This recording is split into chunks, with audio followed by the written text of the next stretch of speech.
Welcome, everyone, to our second edition of Wyrd Wednesday. I'm back from my travels and happy to see all of you. Of course, a special shout out to the members and moderators. With me, which is what makes it Wyrd Wednesday, is Aerik Arcadian. How are you doing, Aerik? Hey, everybody. I am doing well. How are you, Christiana? I am very well and so happy to see you here, and so happy to see everyone joining us in all the places where we are, primarily YouTube, but also Instagram, Facebook, Twitch. Feel free to say hi, and if you have questions about what we're saying or doing, let us know. So for those of you who know, this is a new content that we're adding. As you know, I've been a tarot reader for a very long time, and Aerik is a rune reader, and I have asked Aerik to teach me runes right here in front of y'all, so y'all can learn right along with me. And this is our second time doing this. We're going to do it once a month until we get tired of it, I think. Mm-hmm. Is that true? Yeah. Until we run out of things to say. Right. So before we get started, we have to do the disclaimer. Last time, I think you said we had to talk about the dark side of runes. Yep. Let us just say, and add what you want to this, that unfortunately, within heathenry and within those who work with runes, there are those who identify themselves as folkish, which I'm just going to say it, in my mind, is another word for racist. Would you agree? Yeah, I agree. Yeah, absolutely. And we know that historically different runes have been used to symbolize these kinds of organizations. This is our disclaimer where we say that that's not us. We welcome everyone. We believe that the wisdom of the runes is for anyone who might be called to it, and we disavow any of that crazy stuff. Anything you want to add to that? Yeah, misappropriation is the word that comes to mind. Misappropriation. So there is no racism or any of that type of energy inherent to the runes. And just because other people use it for bad stuff, that's not the fault of the runes. And we don't agree with it. Beautiful. Thank you. All right. So haven't seen you in like a month. What have you been up to? Well, I feel like so much has happened since the last time we spoke. In fact, so many things happened, I can't even remember what we talked about last time. So for starters, Celine and I went to Summer Magic Fest in Orlando, which was loads of fun, awesome rituals, amazing workshops, some really cool headliners. We had a couple summer solstice rituals that we attended just very recently. I have put out at least one episode of my podcast, and I started my class series, right? The Witch's Toolkit. So we got underway with the first class in the series, which was on sound and music in a ritual and magical environment. So that was a lot of fun. What have you been up to? Fabulous. Well, before I answer that, can we just do a shameless self-promotion for your next class, because people can get in on the second class. Is that true? Well, yeah, and all the classes are recorded. So if you sign up now, you're still going to get the recording from the first class, which we just did a few days ago. So the next class is on fluid condensers. So we're going to be talking about herbal preparations, tinctures, a little bit of alchemy and stuff like that. And then the final class is on runic divination, intuitive runic divination. Fabulous. And there is a link in the description to go to your website to sign up for that class. I was signed up for the first one, but could not attend. And I think everyone in the YouTube community was aware I was not around this weekend. And I think most of you are aware I was at a secret event, but I can tell you a snippet of it that involved runes.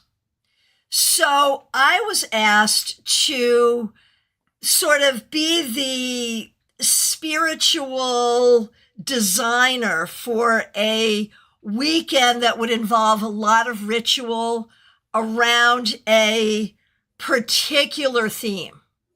And for that theme, I made a bind rune. I took three runes that I felt made sense for this. I put it together, and I drew it out and sent it to everyone on the guest list and said, look, this is the symbol for this event. Anytime it's reproduced, it's going to add magic. It's going to add power. But I didn't know, like, if the group was going to really get it or not. You know, I didn't know if what they'd do with it. Well, they did so much with it. They made beautiful rune carvings. They made paintings. They did body painting with it. Like I walked into the property and this bind rune was like everywhere.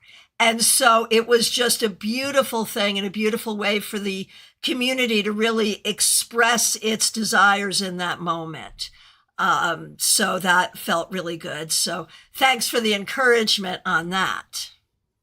That's really such a beautiful story. And I was so happy when you shared some of that with me. Now, I'm curious to know, like, how often do you use bind runes? In one form or another. I would say I probably throw a rune on 75% of things that I do magically.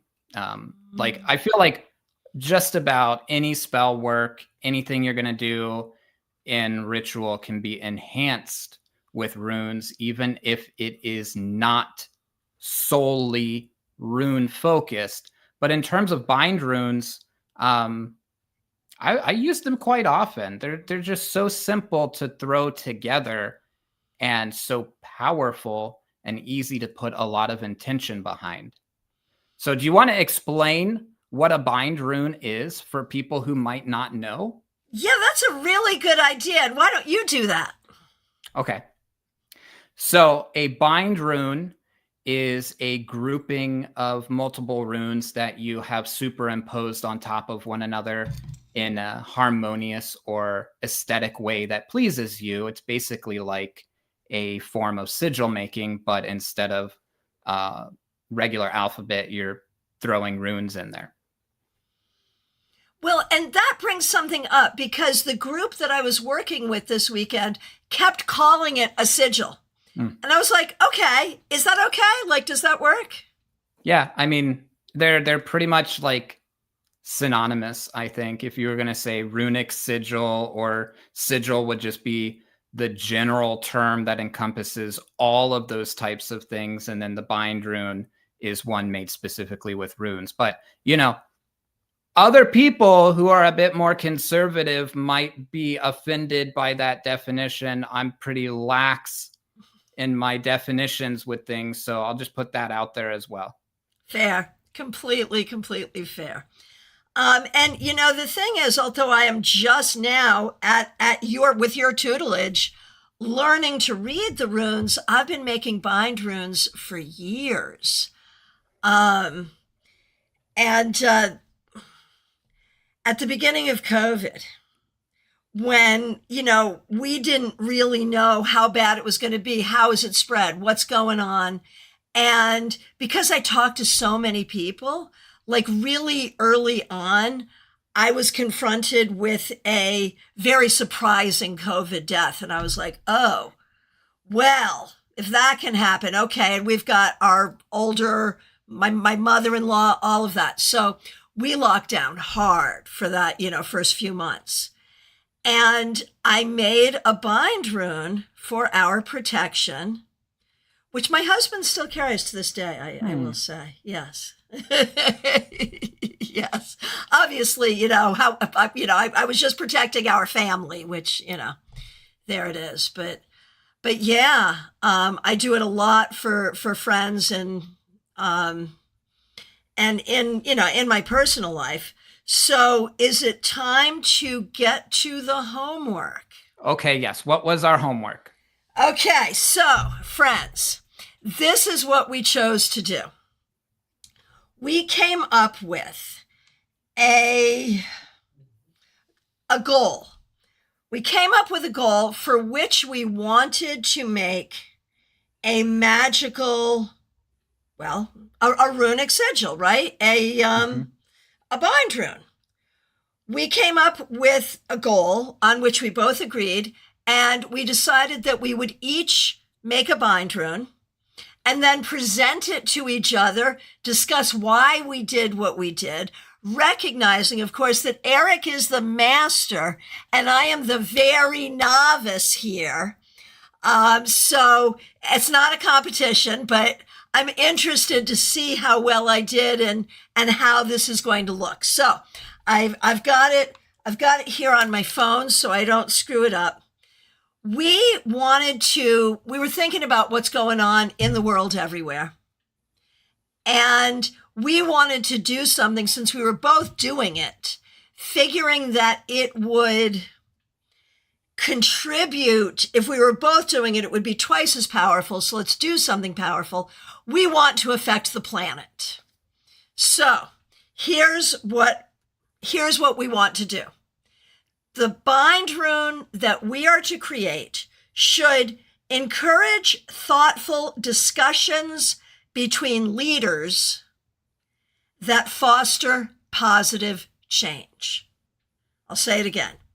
We want to encourage thoughtful discussions between leaders that foster positive change. That was our goal. I have made my bind, and we agreed it would be 3 runes. You can make a bind rune with 2 runes, 4 runes, whatever. We agreed it would be 3 runes. So who goes first? I'll go first. Okay. So are we just going to show, or are we going to show and tell? Show and tell. I want the whole process. Okay. So I made mine in color. It's gorgeous. So it's absolutely gorgeous. Okay. All right. And just to show this also, here is my scratch sheet of, you can see the evolution of designs or different runes that I felt like maybe that should go in there. And I think one thing I'll say, the thing about bind runes is that you have to play around with it for a while. You have to draw it and redraw it. And then sometimes you go in one direction and it just feels like you went in the wrong direction. And you maybe have to start over. You keep manipulating, changing the orientation and the size of runes. So anyway, this is what eventually felt right to me for this particular intention. And there are 3 main runes in here. I mean, if you look at any bind rune, you might easily see like 7 or 12 runes in there, right? Because when you start laying them on top of one another, you make other runes. But so my main focus here, am I pointing correctly? Okay, so we've got Anzus at the bottom. I just shortened the line a little bit. But Anzus is the mouth. It is like spoken word communication. So I have the communication aspect there. Is this Anzus? Yes. There it is. Yes. Okay. Yes. So I shortened the bottom line of Anzus because it didn't feel right. First I had a really tall one and then that didn't feel right. So I shortened it. And you can take those liberties when you make bind runes. I did not know that. I just learned something here. I just learned something. Yeah, just like a sigil, you can draw it and redraw it. And the important thing is that it has the meaning and the aesthetically pleasing qualities to you. You're the designer. So if you feel good about it, then it's going to have more energy behind it. So then central to this bind rune is Tewaz, the arrow. And that is my action, change, but also victory, right? I want it to be successful. And at the top, there is Dagas, because ultimately I feel like this energy should be as if it is bringing in a new day. a new dawn. Mm-hmm. So all of those together, I drew and redrew. Now I really was torn between whether or not I should replace one of those with Othala, because Othala is inheritance and property, but it can also refer to, yes. Is that? Okay. Yep. It can also refer to ideas that you have inherited either from people before you or from collective consciousness or from society. And those are some of the things that need to change. But ultimately, we had the 3 rune limit, and I decided that Anzus, Tewaz, and Dagas were the most important ones that would be central to how I wanted to play with this energy. So I absolutely love this. And before I show mine, I just want to say thank you to everyone coming on in. It's so good to see you. Of course, a big shout out to all the members on YouTube, over on Twitch, suspicious username. This is really cool. Thanks for streaming and sharing. Thank you for being here. Joanne Matthews, so great to see you on Facebook. And Rebecca says, so happy to see a second session on runes. Well, we hope there will be many more. So great to see all of you. For those of you just joining, the challenge was Aerik and I decided on a goal, and that we would each make a bind rune and present it to each other and see how similar or different it was. The goal for the planet: to encourage thoughtful discussions between leaders that foster positive change. Now, I am feeling like a really good student here, because the bind rune, now, okay, to the good, I used 2 of the same runes you did, right? I was wondering if we were going to use the same one. We used 2, so 2 out of 3. But here's the thing, Aerik, hold yours up and show everyone your beautiful artwork. I'm a little, yeah, there you go, there you go. Okay, beautiful, right? Okay, please now see mine. I can barely draw a stick figure, but I can do a bind rune. So as you can see, I started here with Dagas. And it was kind of funny because I was flipping through some books, and it was like as if I was doing bibliomancy, because I was looking for something else. In fact, I was looking for Anzus. That's where I wanted to start, because I remembered the mouth, thoughtful discussion, so I was going there. But then the book just flipped open, and the book I was looking at said something about harmony of opposing ideas to create a more enlightened conversation. And then I thought about day, and it's a new day, and it needs to be a new day. So I was, okay, fine. So then I thought about manas. Am I saying it correctly? Yeah. Yeah. I thought about manas because, like, you know, and correct me if this is wrong, but, you know, I think that we can think about this as like all of us, like all the people, the whole community, and for what is the benefit of the whole community. What do you think? Yeah, I think you can. That would be one interpretation, and other interpretations that might reflect the self, but in your interpretation, it could like collectively the self. Right. And the idea of taking these opposing forces and turning them into something unified. So then I went to draw this after having drawn this, and I was freaking out because I couldn't figure out how to do it. I felt like I was an Alzheimer's patient trying to draw the clock. I just couldn't do it. And then I realized that manas is Dagas with legs. And so I put legs on it, and I was like, oh, no, that's not right. We don't start with this. We start with this. So I drew this, and then I just drew over it to bring Dagas in. And then, of course, Tewaz. And what I was thinking with this is that I've learned with justice, that this can be done in a just way. So there we are. Yeah, I love it. And all the other runes that like could have been included but were not, like in which direction you chose your 3 and I chose my 3. And I was looking at Gebo, at Wunyo. I was looking at like togetherness, harmony, joy, like what's the most important, what's the most central thing. But it's not even necessarily about what's most important. It's like what sticks out to you, because that's where your energy needs to flow when you're designing this thing for your intention. So it's really interesting to see the different directions that we went with it. And we had no conversation about it other than assigning the task. And we ended up using 2/3 of the same stuff. Which is pretty cool, actually. Yeah. Like I'm feeling good about that. Suspicious username says, I like both. They're wonderful.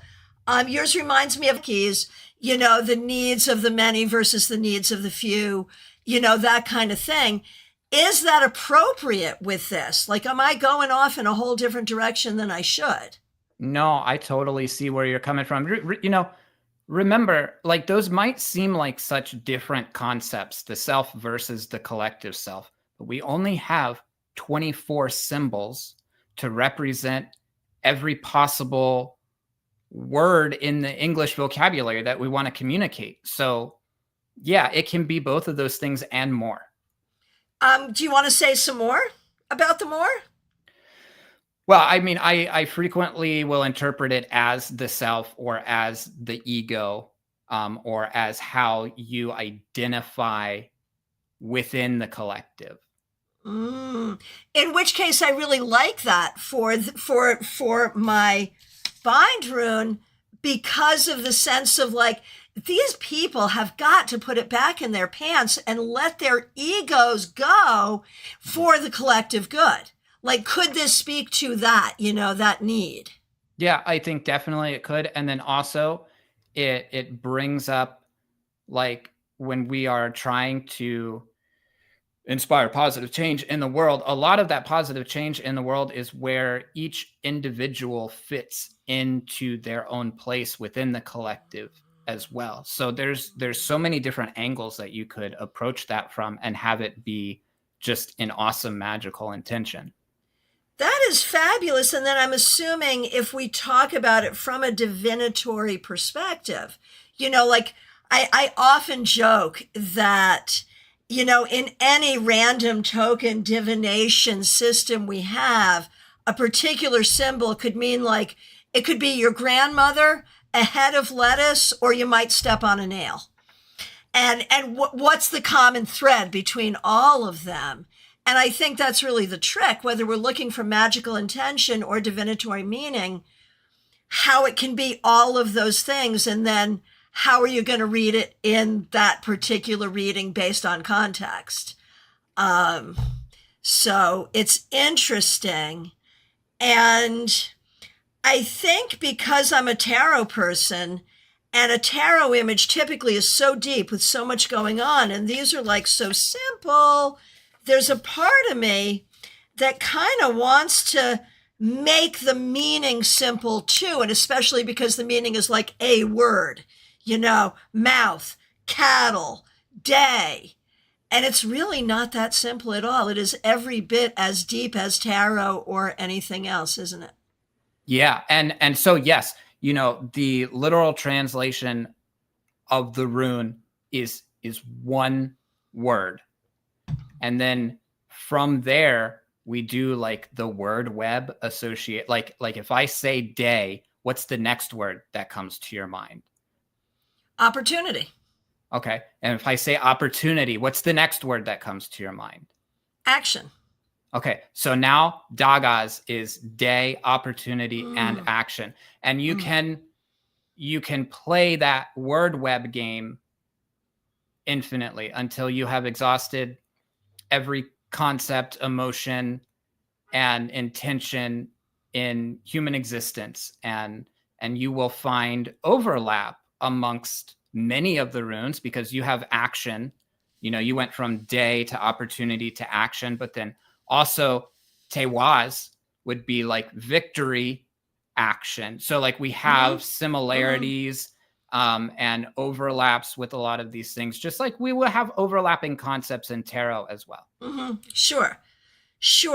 So you had, when we were talking in preparation for our conversation here, you had said something to me about another way to work with the runes magically that I had never heard of. Yeah, I was talking about rune words.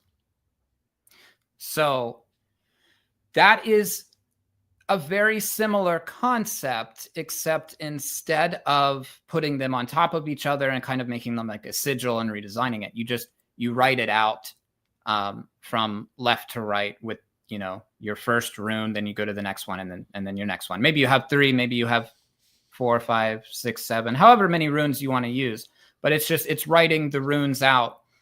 And I think the interesting thing about rune words is that, as opposed to a bind rune where everything is kind of mashed on top of each other, you can really map out like, okay, here's where the energy is starting. Like these are the changes that I want it to go through until I get to the end. And this is where I want it to be when I have completed it. So I kind of was drawing a little rune word there as I was making the bind rune down at the bottom. Just to kind of get, because I was testing. I was like, are these really the runes that I want? And so I start with Onzus. That's my first word because it's starting with communication in this process. I go to Tewaz because that's the change, that's the victory. And then we end at Dagaz, which for me was like the dawn of a new day. So that was the order of the energy that I wanted to express. And then that felt right. So I turned that into a bind rune. But you don't have to turn it into a bind rune. You can put that on anything. You can write it down, carve it into a candle. You can put it out on paper, put it on a stone, like whatever you're going to do with just one single rune in your magic or spell work, you can do a rune word or a bind rune. So it's just another way of looking at it. So I really love that. And I love thinking about like, what is the order? What is the order to make something happen? It almost feels like the visualization of that becomes more powerful because you have to think about it that way. Yeah, I agree. You can see the flow of how everything needs to change and needs to happen. But here's another thing I wanted to ask you about. As you have been making bind runes for a long time, or just working with runes in magic for a long time, when you put a rune on something, or you make a bind rune, or you carve it, or whatever you're going to do with the runes, do you do anything special to it? Not as much as I think I probably could or should. If I've put it on a stone, I've anointed the stone with oil. I'll say prayers over it or whatever. But very cross-cultural because I don't really know, like, I know that some of these runes are associated with Norse deities, and I honor that, but I'm not specifically invoking them because I don't know them well enough to invoke them. When I do candle magic and put the runes on candles, of course, I'm doing all the other things that you would do along with it.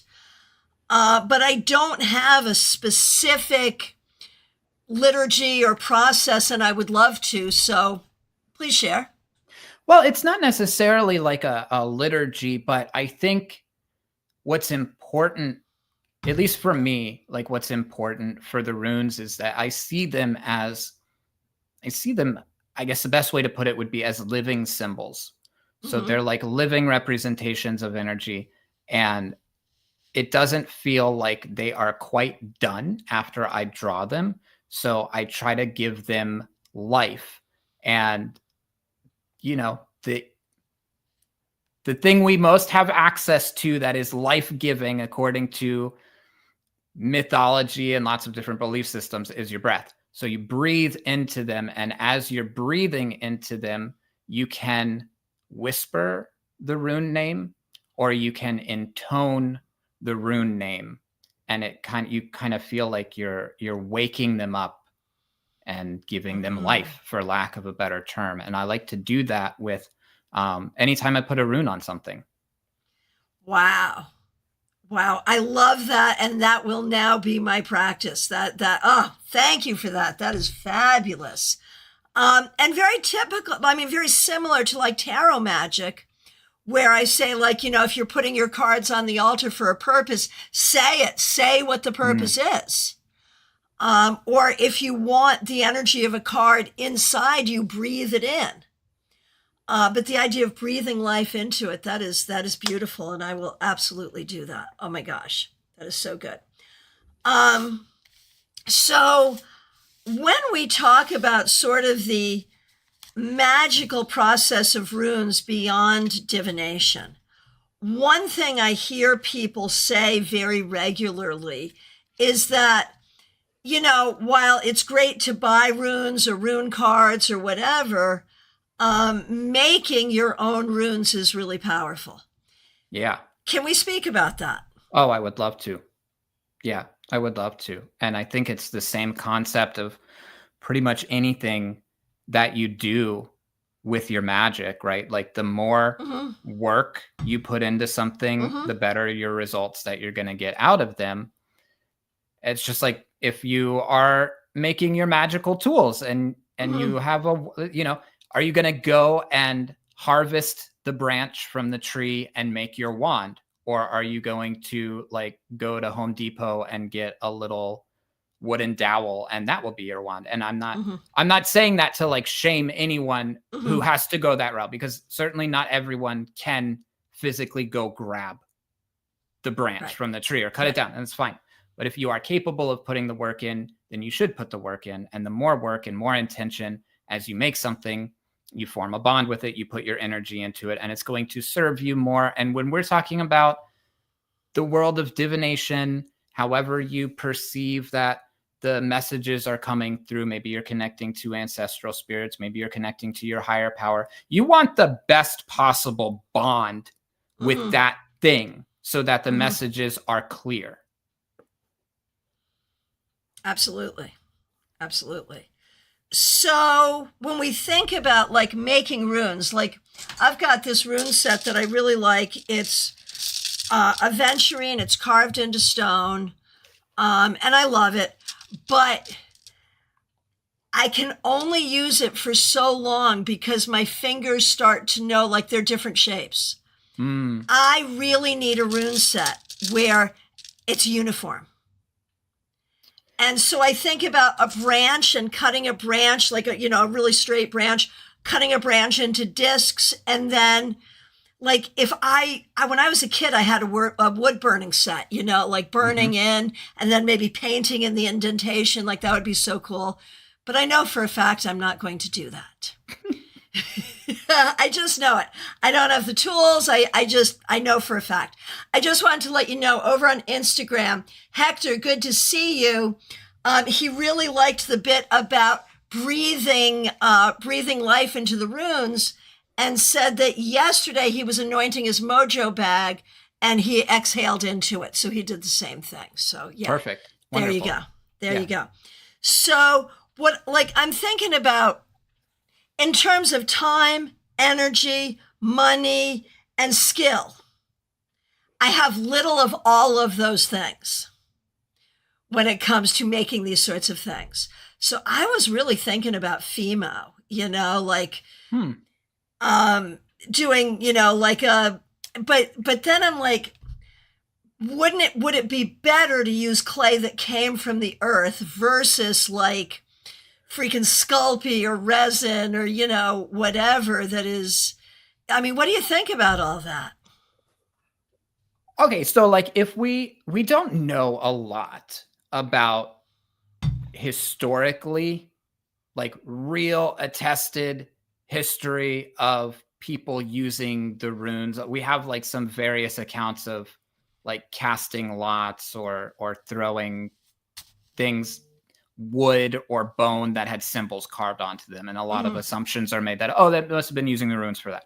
Okay, so I think the best assumption is that they were carved into natural materials in the ancient world. And I think if we carry that, if we carry that forward, then, and we want to be as close to that as we could, then we would use natural materials. And then, so that's the traditional perspective. And then if you're looking at it also from a flow of energy, you do have to ask yourself, do you connect to the non-natural material as much as you would connect to the natural one? Does it carry enough energy for you? And if it does, then great. But if you question it, then that's probably a sign that you shouldn't. Ouch. Okay. Yeah. Sorry. No. That's actually a really good point. Yeah. But okay. Let me show you this. Okay. Yeah. So I'm going to show you, first of all, I'll show you two.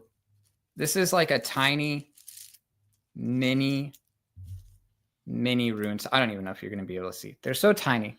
Oh my gosh. Wunyo. I see Wunyo. On a bone antler carving set. Oh yeah. Oh my gosh. Okay. So this was an antler. That was slices of antler. And I did burn those in. And in terms of pyrography, that's on the more difficult side to get it into bone. But kind of where I started was with these little birch. See, slices, that's what I want to make right there. That's beautiful. So all you have to do, and I'm going to tell you, there's various levels of commitment depending on how nice you want it to come out. Okay. Excuse me. Go ahead. So you don't have to cut the branch into slices yourself. You can go to the craft store and they usually have some sort of bag of small birch slices. Really? For you. Yeah. So you can do that. I could go to Michael's and buy that? You can go to Michael's usually and get a bag of like 30 to 50 birch slices, and they're cheap. Depends on the season. Okay. What season? What season is birch slice season? Well, I notice that they usually carry more birch themed items around the winter time because they're pretty for the fireplace decorations. And a lot of people also will take them and turn them into Christmas ornaments. So they have various sizes. They have big ones too. But if you can't find them at Michael's, you can also find them on the dreaded Amazon, and you can just order them online also. But once you have that, right, it depends on how much energy you want to invest in your runes. You can take a paint pen and just draw the runes on there, and then boom, you're done. If you want to go a little further, you can use a pyrography tool and actually burn them into the wood, which I think for me, that's my preference. And then if you want to like go a little bit further, you can use some sandpaper and make them nice and smooth, or you can put a finish or some type of oil on them as well. So you really just made my day, because for years I can't be trusted with sharp objects. Like there's no way I should ever use a saw. I like all 10 of my fingers. I don't think I would retain them if I had a saw. That is just who I am, and I'm aware. So I have wanted to make runes out of wood for the longest, but lack this ability. I can go into the woods and get a stick, no problem there. But I do not have this ability. And knowing that I can buy them pre-milled, My level of commitment is perfectly okay with that. So do you have a particular, how do we want to say it, like a blessing ritual or something once you've created the runes, or as you're creating each one, is there a conscious or even subconscious blessing ritual that's happening? Well, I won't say that there is necessarily a particular consecration or blessing. However, I think you should use, like, if you are already inclined to do something a certain way, you should do that one. I don't think there's like one traditional runic blessing. And even if you just read it in a book somewhere that it says like traditional blessing for the creation of runes, it's made up.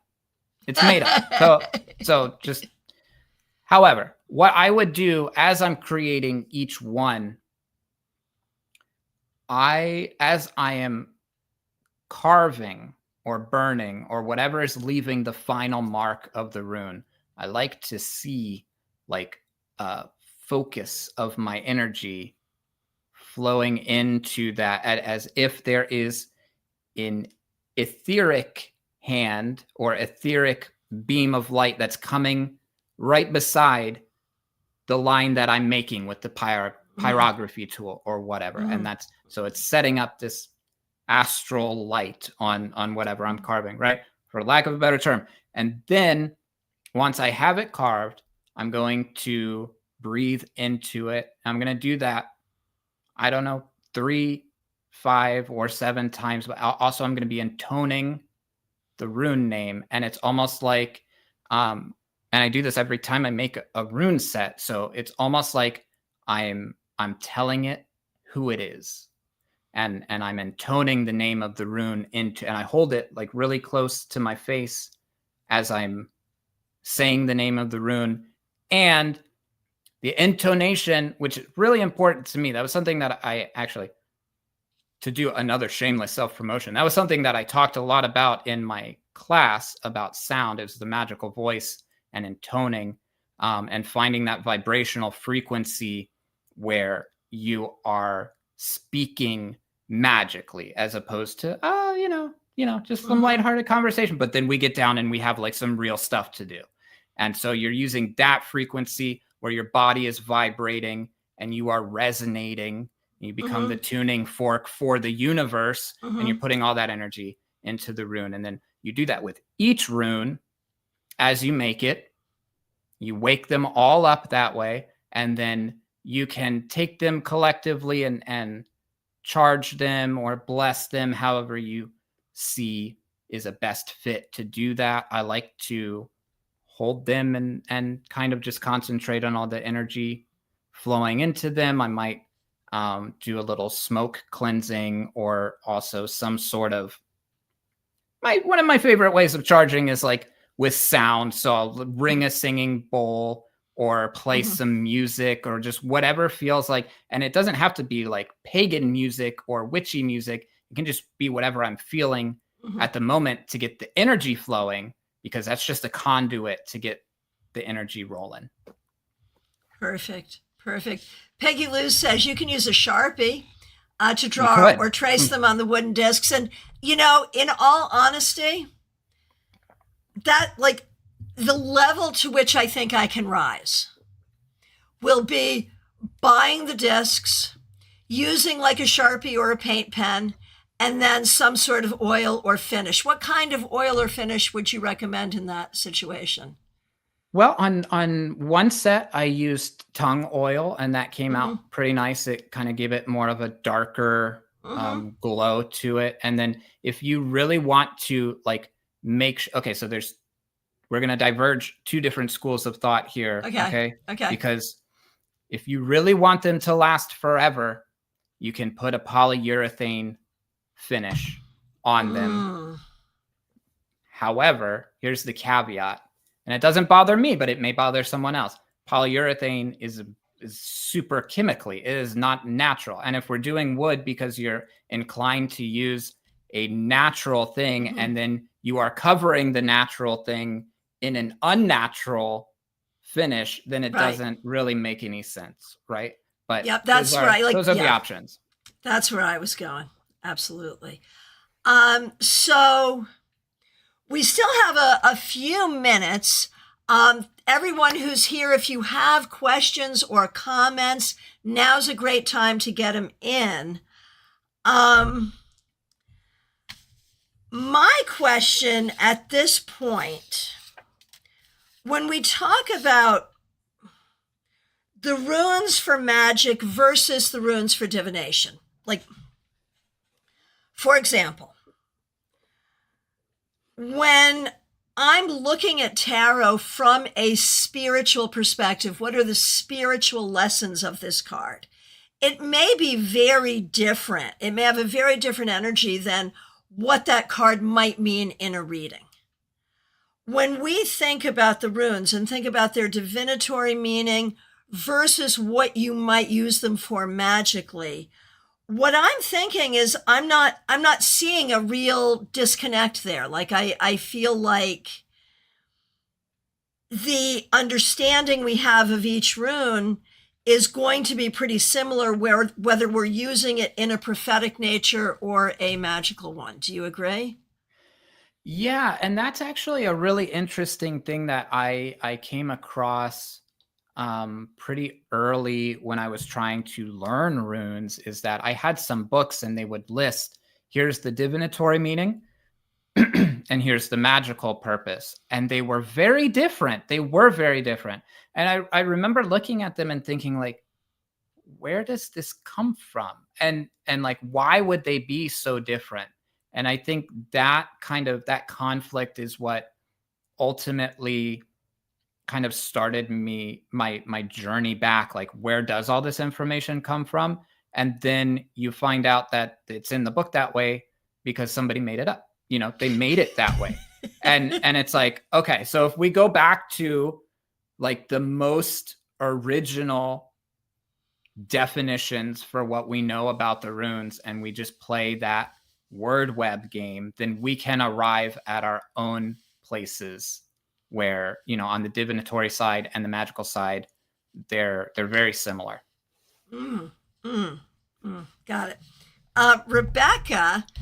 Rebecca says, 2 decades ago, I got a piece of wood from my childhood tree fort with the intention of making my own special set of runes. Sadly, it has been lost and I never got to finish the project.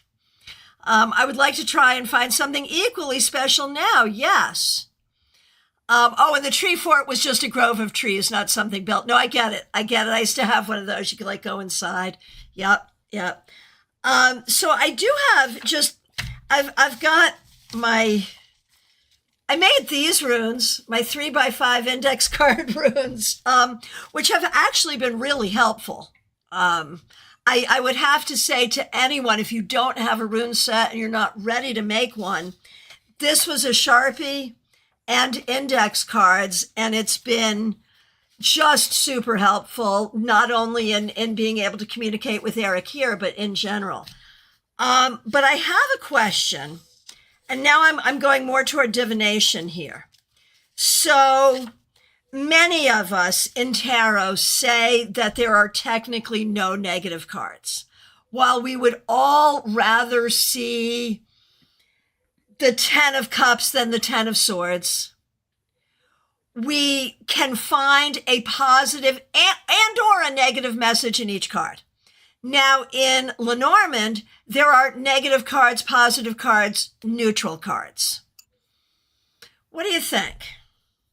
Yeah, okay. So I am right there with you on the, I can find the positive spin to whatever.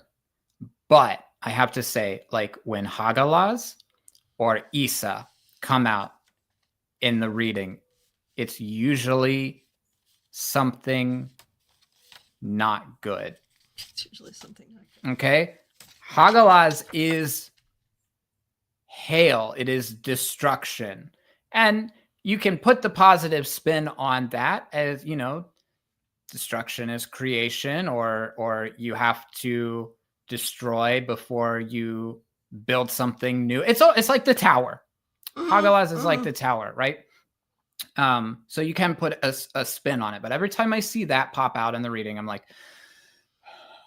right. It's like having the tower come out in the reading. And Isa is, it's ice, frozen.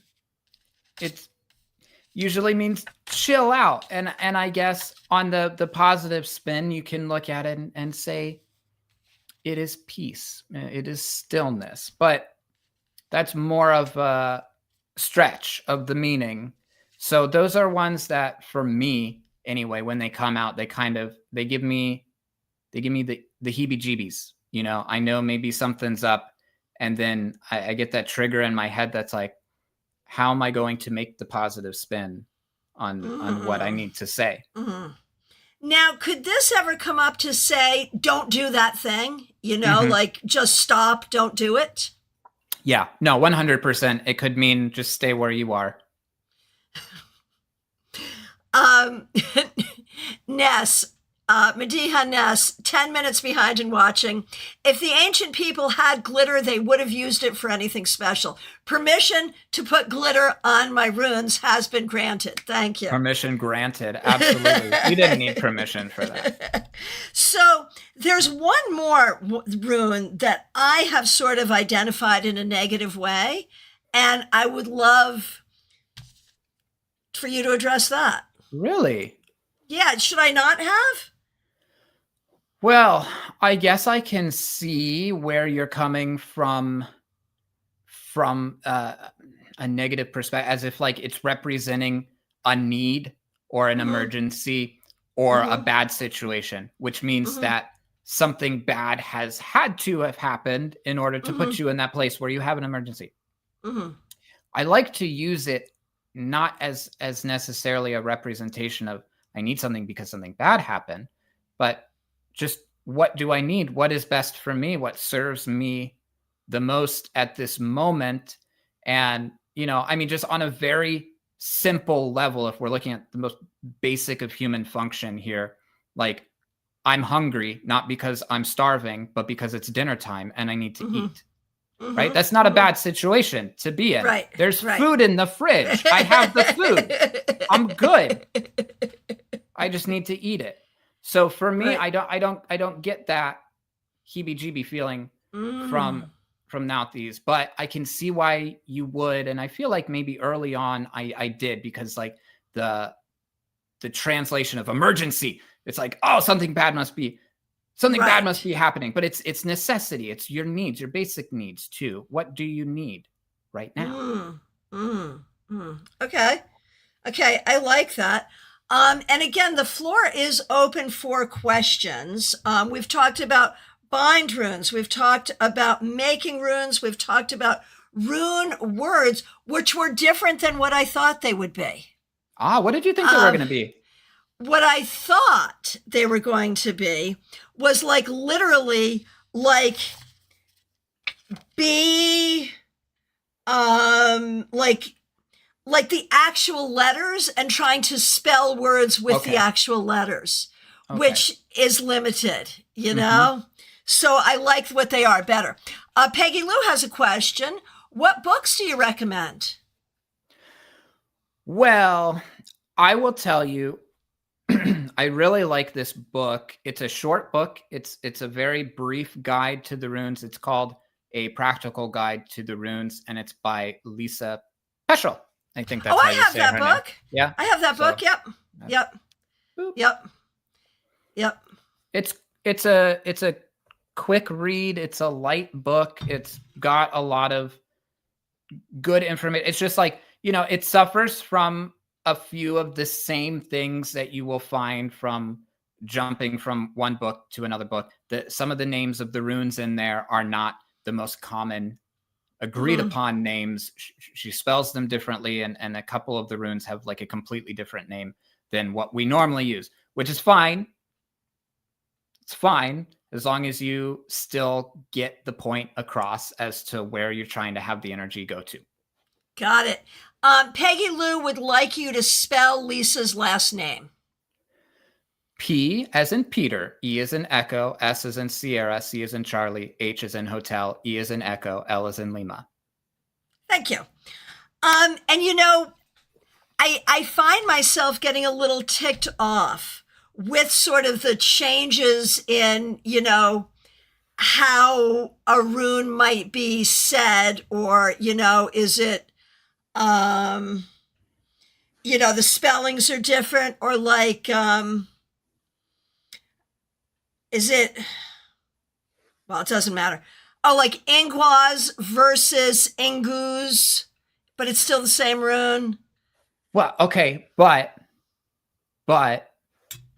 for sake of argument, remember that Elder Futhark is a reconstructed alphabet, and the way we reconstruct it is from pulling from all of these other alphabets. And some of the information was a little corrupted, or a little lost to time. So some of the same runes exist in multiple alphabets, and they do have different names depending on if you're looking at it from the Elder Futhark variation, the Younger Futhark variation, the Anglo-Saxon variation, or even more of the different runic alphabets that spread. So they have valid different names, and it's like, what did the majority of us want to call it kind of at some point?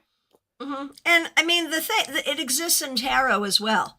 The suit of pentacles can be the suit of discs, the suit of coins. So, it is not unusual. So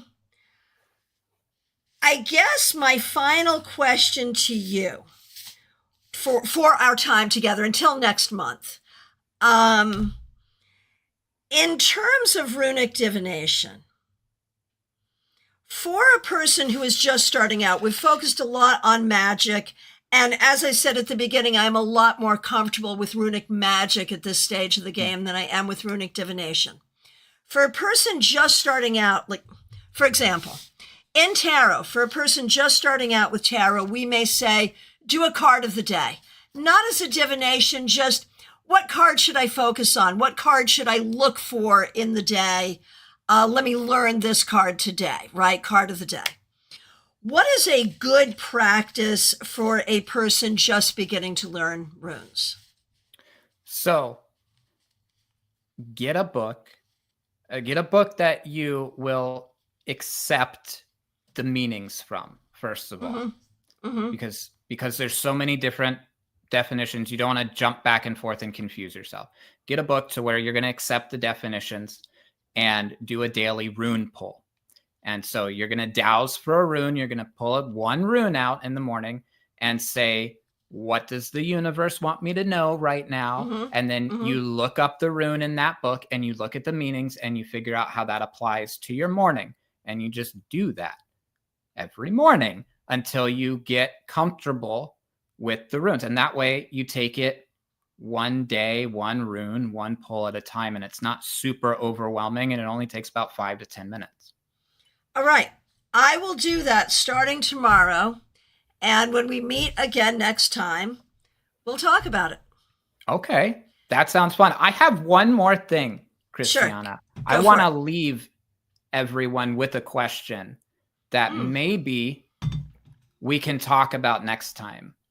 And that question is, what is it about divination that allows you to go from tarot to runes? What is the commonality about reading and performing divination that allows you to use one tool and then use another tool? Am I getting my point across? You are, and it's beautiful, and I wish we could have that conversation right now, but we can't. So let's all think about it, and we'll meet back here in a month and have that conversation. That is fabulous. Beautiful. Aerik, I want to thank you so much for joining us.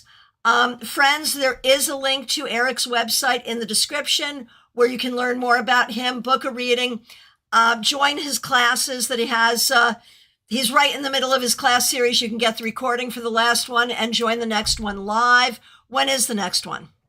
The next one is July 18th. I think it's this Saturday. If it's not the 18th, it's whatever Saturday is really close to the 18th. I'm bad with calendars. I understand. And friends, I am back from my trip, so I will be on live for our normal things. I'll see you on Friday. I'll see you on Saturday. We'll do the newsletter recap on Sunday. And I appreciate all of you so very much. Special shout out to the members and the moderators. Thank you, everyone, for your kind attention. Aerik, thank you. Have a great night, everyone. Be good. Bye. Bye-bye.